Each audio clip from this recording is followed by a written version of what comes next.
आज का topic second year biology नया चैप्टर है। हमने आपसे बताया था कि ऑर्गेनिक एवोल्यूशन जैव विकास वाला चैप्टर आपके इस साल सिलेबस में नहीं है, जिसमें origin of life, Lamarck, Darwin, उत्परिवर्तन, प्रमाण और आदि मानव, ये वाला टॉपिक हट गया है।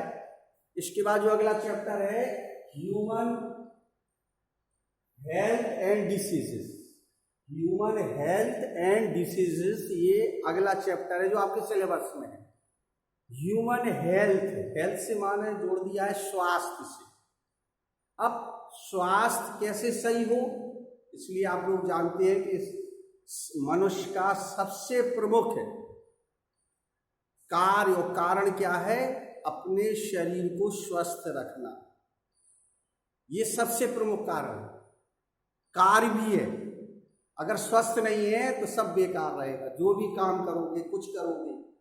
और ये स्वास्थ्य या स्वस्थ रहने का कारण क्या है? इम्यून सिस्टम, प्रतिरक्षा तंत्र। प्रतिरक्षा तंत्र जिसका मजबूत है वह मनुष्य स्वस्थ ही रहेगा। क्या है ये प्रतिरक्षा तंत्र?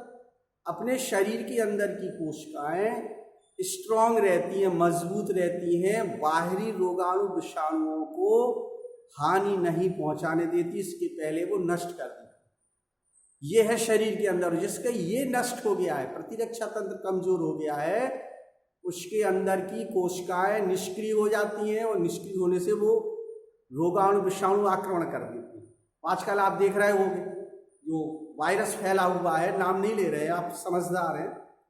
ये वायरस का कारण सब लोग कहते हैं कि उनको होता है जिनका प्रतिरक्षा तंत्र कमजोर है, यानी उनके अंदर की कोशिकाएं निष्क्रिय हैं। जब निष्क्रिय है तो कोई भी रोगाणु आकर के और इन्फेक्शन कर देता है, नुकसान करने लगता है। बात है कि नहीं? तो ये है इसका मुख्य कारण। प्रतिरक्षा तंत्र मजबूत होगा। मजबूत कैसे होगा? ये आप अपने आप समझदारी से करते हैं कि निश्चित मात्रा में कार्बोहाइड्रेट, प्रोटीन, वसा, विटामिन और भी एलिमेंट्स उसी मात्रा में लो जितनी आवश्यकता है। और इस शरीर के अंदर कोशिश, मेहनत करिए, परिश्रम करिए, एक्सरसाइज करिए, जिससे कि शरीर के सभी अंग, और सभी अंग किससे बने हैं? टिश्यू से। और टिश्यू किससे में लगा है? कोशिकाओं से है, जुड़ी है। कोशिका, अगर कोशिकाएं मजबूत है, अच्छा कार्य कर रही है, तो वो इम्यून सिस्टम कैसा होगा? मजबूत होगा। ये प्रतिरक्षा तंत्र की विशेषता है। तो जो बाहरी रोगाणु, विषाणु, जीवाणु या अपने शरीर में कुछ उत्पन्न हो जाते, ये सभी जैसे ही शरीर के अंदर पहुंचते हैं, वो कोशिकाएं जो इन्हीं, जिनको काम यही दिया गया है कि आपको हानिकारक रोगाणु, विषाणु, जीवाणुओं को नष्ट करना, उनका काम यही रहता है। वो निष्क्रिय भाई, ये रोगाणु विषाणु अंदर प्रवेश करके चले जाते। इसको क्या बोलते हैं? प्रतिरक्षा तंत्र मजबूत होना चाहिए। और जिनका कमजोर है, आप जानते हैं, वही चल बसते हैं या वही बीमार रहते हैं, उनकी समस्या रहती है। तो ये वाला चैप्टर पढ़ रहे हैं अपन लोग, ह्यूमन हेल्थ एंड डिसीजेस। पहले हेल्थ, डिसीजेस, बीमारियां बाद में पढ़ेंगे इसको। तो इम्यून सिस्टम के लिए प्रतिरक्षा तंत्र।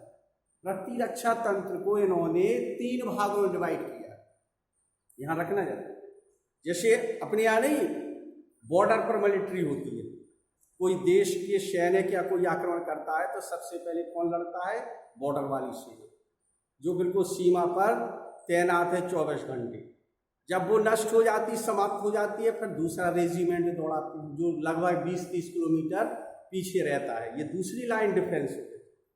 और जब वो भी नष्ट हो जाता है तो तीसरी लाइन डिफेंस जो मैच्योर होती है, और विशेषतौर से आपको पता है अपने क्षेत्र में ही जो बबीना और झांसी कैंट है, वही मैच्योर को धारण दे रहे हैं हम आपको, ये इसको भेजा जाता है लड़ने के लिए, अंतिम होता है।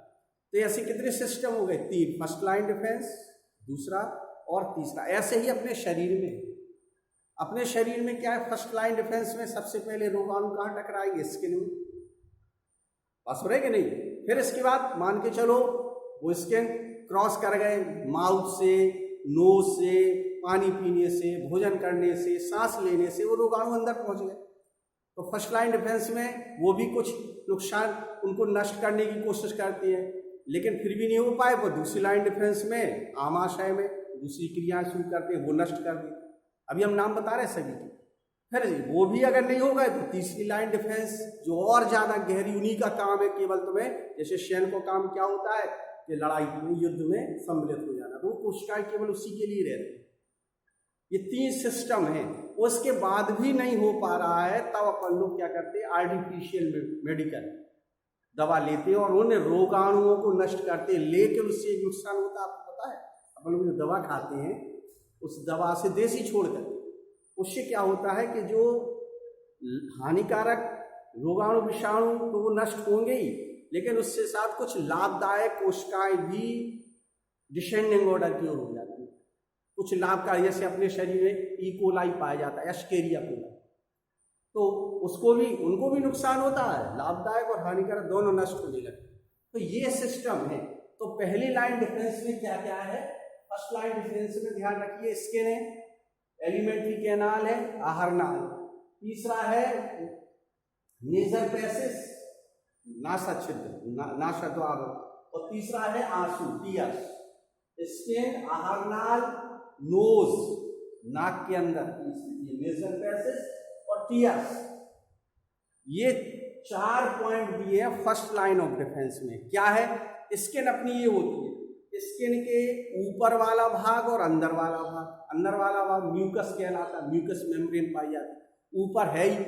इसके अंदर क्या होता है, केराटिन नामक एक पदार्थ पाया जाता है, केराटिन वाला पदार्थ पाया जाता है जो वाटर प्रूफ होता है।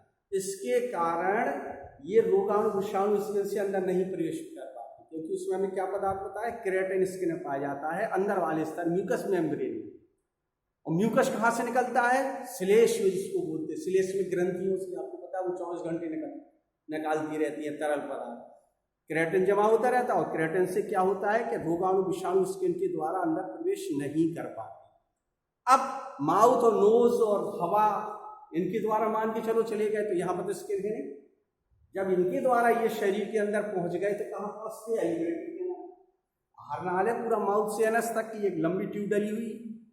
तो जैसे ही माउथ के अंदर पहुंचेंगे तो एमाइलोक्सिन एंजाइम से लार में मिला रहता है, टाइलिन मिला रहता है, ये क्या करता है, ये रोगाणुओं को नष्ट करने की कोशिश करता है।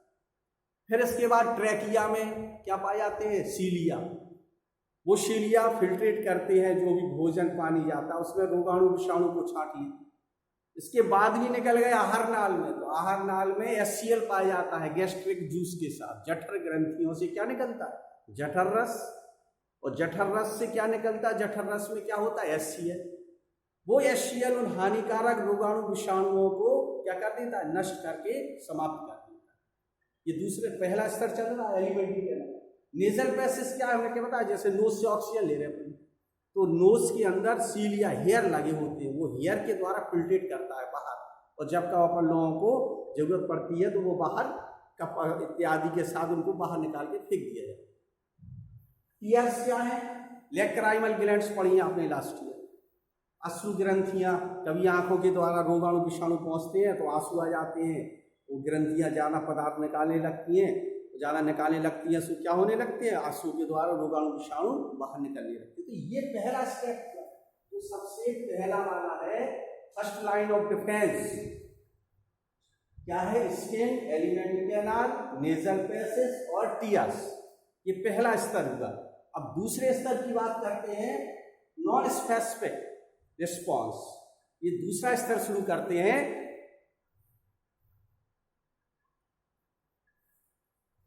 दूसरे स्तर में नॉन स्पेसिफिक रिस्पॉन्स है। क्या है इसमें दूसरा स्तर? जब पहले स्तर को रोगाणु विषाणु जीवाणु प्रवेश करके अंदर पहुंच गए, इनने किसी ने उनको नष्ट नहीं कर पाए, इतने स्ट्रांग हैं वो, तो फिर दूसरा स्तर करता है फैगोसाइटोसिस। फैगोसाइटोसिस क्या है? फैगस जो शब्द ग्रीक भाषा में दिया है वो उसका अर्थ है टू ईट।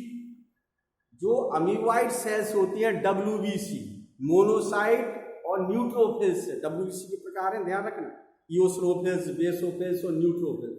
न्यूट्रोफिल्स 60% पाई जाती हैं और ये कम पाई जाती है, ईओसिनोफिल्स और बेसोफिल्स। तो ये न्यूट्रोफिल्स अमीबा के समान शीटोपोडिया पादा पाए जाते हैं इनमें। ये पूरे शरीर में ब्लड के साथ मूवमेंट घूमती रहते हैं, जैसे वो नहीं ट्रैक प्लस होती। अब अपनी मोटरसाइकिल से घूमती रहती है। इसी प्रकार से ये फेगोसाइट सेल्स हैं, पूरे ब्लड में गति करती रहती है, घूमती रहती है, और जहाँ पे भी इन्हें कोई चीज़ मिलती है उनको क्या कर लेते हैं, नष्ट कर देते हैं, मृत कर देते हैं। इसके अलावा ये तो हानिकारक रोगाणु विषाणुओं को भक्षण करना, लेकिन वो RBC है जिनका जीवन काल आपको हमने बताया 80 से 120 दिन होता है, विदाउट न्यूक्लियस होती है। इनके मलबे को भी ये सब खाती रहती है, इनका पेट पूजा यही हो जाता है। जो WBC होती है, सबसे ज़्यादा भोजन इन्हीं को मिलता है पूरे शरीर का, जितना कचरा निकलता है ये अपने पादापों के द्वारा, सीटोपोडिया होती है ना, अमीबा में जैसे होती है, ये सब उसी को क्या करते थे, अवशोषित करके नष्ट करते रहते, सफाई करते रहते। तो फेगोसाइटोसिस क्रिया है। और फेगोसाइट क्या है कि सेल्स है, और सेल्स कौन सी हैं फेगोसाइट में, वो हमने बताया था कि न्यूट्रोफिल्स है, मोनोसाइट है, लिम्फोसाइट्स है। ये सभी क्या करती रहती हैं, घूम करके उसको नष्ट करती रहती है, वो खाती रहती है। इंटरफेरोन क्या है, इंटरफेरोन का ये समझ लो। इंटरफेरोन हमने आपको बताया था कि ऐसी एक प्रकार का तरल पदार्थ है जो दूसरी कोशिका को एक्टिव करना कि तुम्हारे पास दुश्मन आ रहा है, तैयार हो जाइए, आप सक्रिय हो जाइए, एक्टिव हो जाइए, लड़ने की क्षमता तैयार कर लीजिए। जैसे एक सेल से इन्फेक्टेड हो गई, विषाणु या जीवाणु ने इन्फेक्शन कर दिया, तो वो कोशिका एक पदार्थ निकालेगी, तरल पदार्थ निकालेगी, प्रोटीन निकालेगी, तरल पदार्थ निकालेगी, वो तरल पदार्थ दूसरी कोशिका को सचेत कर देगी। तो जैसे मान लीजिए अपने पास कोई लगता है कि हमें ये छत से कूदना है, तो अपने आप में शक्ति आ जाती है कि हमें कूदना है मजबूती से, तो उसको कम दिक्कत आती है। लेकिन अचानक कोई धक्का दे दे, गिर जाए, उसको ज़्यादा चोट आ जाती है, चूंकि वो निष्क्रिय है। असर है कि नहीं? तो ऐसे ही कोई भी है, अगर आपको मालूम है कि हमें ये काम करना है, इसमें ये हमारा खतरा है, तो उस खतरे से निपटने में अपनी शरीर, अपनी कोशिकाएं क्या हो जाती है, मजबूत हो जाती है। तो ये इंटरफेरोन का जो तरल पदार्थ निकला, ये दूसरी कोशिका को सचेत कर देता है, एक्टिव कर देता है। तो उसकी कोशिकाएं पहले क्या करती है, लड़ने की क्षमता रखती है, उन्हें नष्ट करती रहती है। क्या है, इंटरफेरोन। और इन्फ्लेमेशन का मतलब क्या होता है, जानकारी देना, उन कोशिकाओं को 24 घंटे स्ट्रांग रखना, मजबूत रखना, कि तुम्हें जब भी कोई दिक्कत आ जाए, हानिकारक रोगाणु विषाणु आक्रमण करते हैं कोशिकाओं पर, तो तुम उसके लिए तैयार रहो लड़ने के लिए। ये दूसरा स्तर है। नॉन स्पेसिफिक में फेगोसाइटोसिस, इन्फ्लुएंसन और इंटरफेरोन, तो पहला स्तर और ये दूसरा स्तर, दो स्तरों में। ये पहले स्तर में फर्स्ट लाइन डिफरेंस में स्किन, एलिमेंट लेजर प्रेसेस और टीयर्स, तो पहला स्तर हुआ। दूसरे स्तर में नॉन स्पेसिफिक, इसका नाम है नॉन स्पेसिफिक में फेगोसाइटोसिस सबसे इंपॉर्टेंट है, अलग से क्रिया जाती है। फेगोसाइटोसिस एक क्रिया है जिनके द्वारा ये फेगोसाइट सेल्स रोगाणु विषाणु और मलबे का भक्षण करके साफ करती है ब्लड, ये फेगोसाइट। इन्फ्लुएंसन का बता ही दिया, इंटरफेरोन का हमने आपको बता ही दिया कि ये जो है एक तरल पदार्थ निकालती है और दूसरी कोशिकाओं को सक्रिय करके तैयार कर देती है कि तुम्हारे पास ये हानिकारक रोगाणु विषाणु आने वाले। ये पहला स्तर और दूसरा स्तर। अब तीसरा इम्यून रिस्पॉन्स बचा, ये थोड़ा हार्ड है, कठिन भी है। इसमें कौन सी सेल्स आएंगी, killer cells, memory cells, lymphocyte, monocyte, granulocyte, एक ग्रेनुलोसाइट, ढेर सारी कोशिकाएं हैं जो केवल इन्हीं का काम यही है कि उन हानिकारक रोगाणु विषाणु दूसरे को क्रॉस करके तीसरे में पहुंच गए तो क्या हो जाएगी, एक बीटा सेल्स आपने सुना होगा, वो नाम कैसे, पेनक्रियास, अग्न्याशय देखा होगा। अग्न्याशय में लैंगरहैंस की दीपिकाएं, लैंगरहैंस की दीपिकाओं में अल्फा, बीटा और डेल्टा। अल्फा सेल से कौन सा हार्मोन, ग्लूकेगॉन, बीटा सेल से इंसुलिन, और डेल्टा या गामा सेल से कैल्सिटोनिन, पढ़ा है ना। तो इसमें बीटा सेल्स, बी सेल्स है, और तीसरा है टी सेल्स। इसके बारे में हम आपको अगले टर्न पर बात करेंगे।